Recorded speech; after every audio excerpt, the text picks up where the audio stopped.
Just recently ay nanood po ako ng isang vlog at sakto naman na ang pinag-uusapan namin sa workplace ko ngayon ay yung homelessness.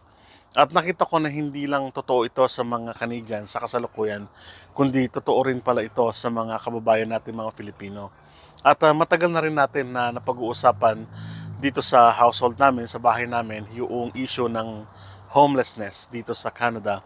At talagang po pwede pala itong mangyari sa inyo o sa amin o sa kahit na kanino pa man pag hindi po tayo nag-ingat. So malaking tanong po natin, paano ba nangyayari yung homelessness samantalang ang tanong ng mga kababayan natin na outside Canada ay bakit may mga kababayan pa rin tayo na homeless o bakit may mga kababayan pa rin tayo na dumaraan sa ganitong mga issue o sa mga ganitong usapin na nandyan na kayo sa Canada, no?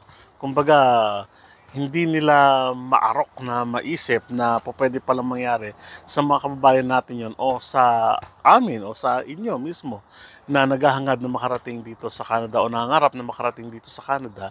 At itong mga ganitong usapin ay open naman into discussion between the government and to the people of Canada. At ito sa matagalang ina-address ng bawat munisipalidad, malalaking syudad, halimbawa Vancouver, Toronto, at kahit na po dito sa Regina ay mayroong mga taong homeless din, no? Na ina-address naman ng mayor namin at ng provincial government. So, pag-usapan natin ano ba yung mga dahilan. Sabi po ng Government of Canada, homelessness, how does it happen? So having a safe, stable place to call home is central to leading a healthy and prosperous life. In 2021, we asked Canadian households if they have ever experienced some form of homelessness in their life.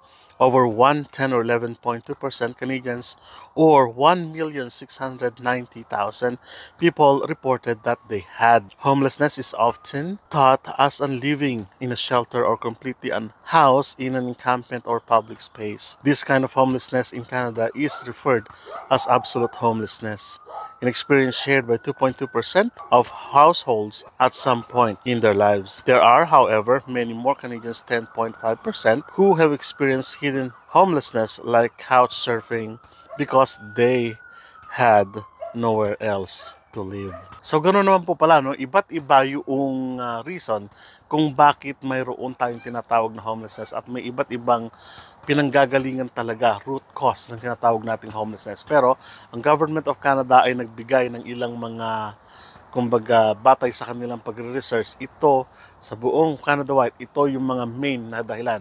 So isa-isahin po natin. Ang una po dito, ang sinasabi nila, financial challenges are the leading cause of homelessness. Deteriorating housing affordability following the onset of the pandemic combined with the higher unemployment and fewer job vacancies in recent months along with the surge in inflation throughout 2021 and 2022 has led to higher costs of essential goods and services.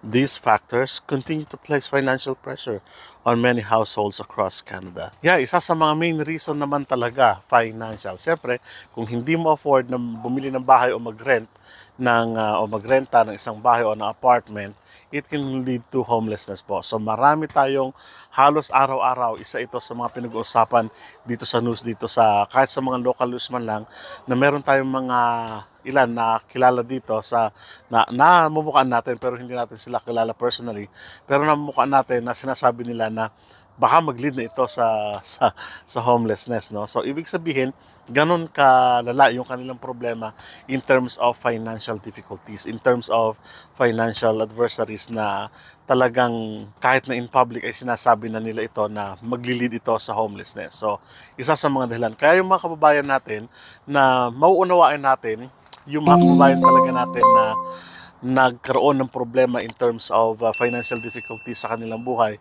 it's because of financial problem nga, no? So ito yung nag-lead marahil sa ilang mga kababayan natin kung bakit nag-end up sila sa mga streets. For instance, sa Vancouver, no, may vlog doon about sa mga Filipino, sa mga kababayan natin. Hindi natin alam, we cannot judge them, ano? Hindi natin alam kung ano talaga yung root cause nila. Pero ang sinasabi nila, mayroon silang financial difficulties.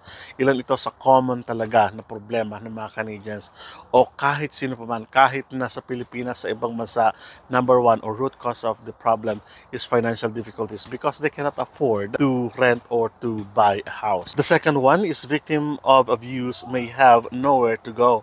The link between abusive home situations and homelessness is an ongoing concern as the incidence of family violence in Canada rose for the fifth consecutive year in 2021, with women and girls accounting two-thirds of the victims. Sa totoo lang po, kapag pupunta kayo dito sa gawin ng downtown, may area dito na makikita mo ang dami talaga mga kababaihan yung medyo talagang desperada na makakuha ng kanilang panahanan at na ninirahan na nga na nakikitira kung saan-saan. Meron nga dito yung tinatawag nating Carmichael na siyang shelter ito na talaga nagpo-provide sa kanila ng shelter o ng pagkain. At makikita mo talaga na nagre-resort sila into a prostitution para lang magkaroon sila ng hanap buhay nila, no? So, pag punta mo dyan sa downtown, paggabi, makikita mo sila dyan, no? Karamihan sa kanila mga babae, may mga backpack, may clean shorts, and then makikita mo talagang wasted yung kanilang pamumuhay, no?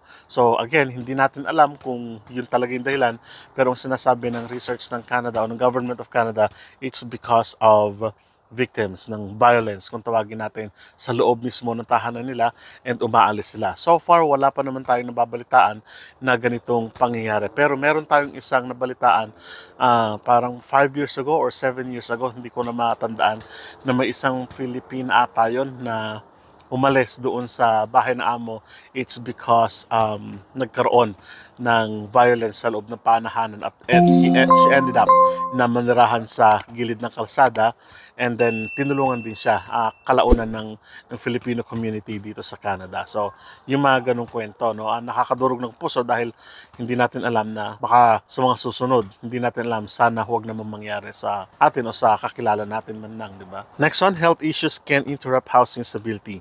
While financial and relationship issues are the most common causes of homelessness, health-related issues can also lead to homelessness episodes. Yeah, totoo po yan, ano? Yung napanood ko nga, nakaraan, sabi ko sa inyo, it talks about ang sinasabi, ang reply ng family ay nagkaroon daw siya ng problema sa family dahil ang root cause naman ng pagkakaroon ng problema sa family ay yung pagkakaroon ng bisyo, at yung bisyo at naging dahilan naman ng kanyang mental health issue. So, isa sa malaking factor talaga. Marami tayo, ang sinasabi nila ng ilan ng mga kababayan natin na nag-e-end up doon sa homelessness is because kumbaga walang disiplina sa sarili at ginugol nilaan yung kanilang sarili into a vices, mga bisyo na drugs, marijuana, kung mo affordable, kung mo nabibili na anywhere, pwede kang makabili. Basta limited lang naman, pero kung araw-arawin mo yun, di ba, maging bisyo mo na yun, you will end up in health issue.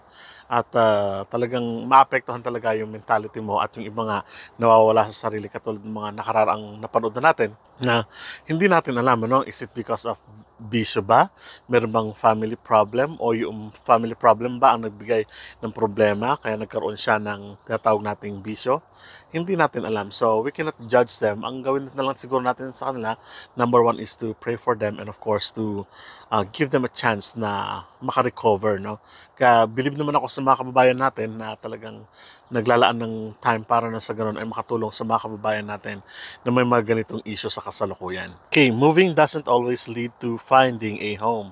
Canadians move for a variety of reasons, including changing household size, employment, better housing or neighborhoods, and evictions, leading to many diverse experience in hidden homelessness. Yeah, totoo po yun, ano, na so far, wala pa naman tayong nabalitaan sa mga kababayan natin na dahil sa pinaalis sila, nawalan sila ng tahanan, parang kasi hindi nakakabayad.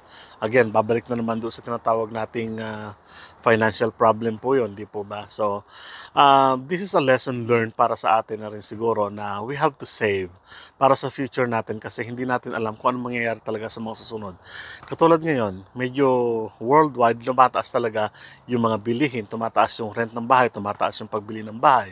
Dati, ilang percent lang yung binibigay para sa down payment ng bahay, but sa kasalukuyan medyo mataas talaga. So hindi natin alam, ano, kung tutuusin at kung titignan natin mabuti, hindi natin hawak yung future natin talaga, but kailangan talaga natin na mag-save ng pera. We have to save for our future. We have to save para sa ating family. At mag-invest tayo sa health natin, ano? Mag-invest tayo. Pag sinabi natin mag-invest sa health, kung alam natin ng bawal na at bisyo na yon, alisin na natin para na sa ganun makaiwas talaga tayo sa future na effect ng bisyo, no? At umalis na rin tayo doon sa, kumbaga, magdadala sa atin sa kumunoy ng kahirapan kasi napagbigyan na tayo. Binigyan na tayo ng chance na mamuhay dito sa Canada. So pagbutihin na lang po natin yung mga sarili natin in the near future. Sumali tayo sa mga civic activities, sa mga leisure activities na nasa community naman natin. Sumali tayo. Yung family natin get involved into church o kaya naman get involved into a more socialized activities para na sa ganon mawala yung boredom natin, mawala yung homesickness natin and other mental health, no?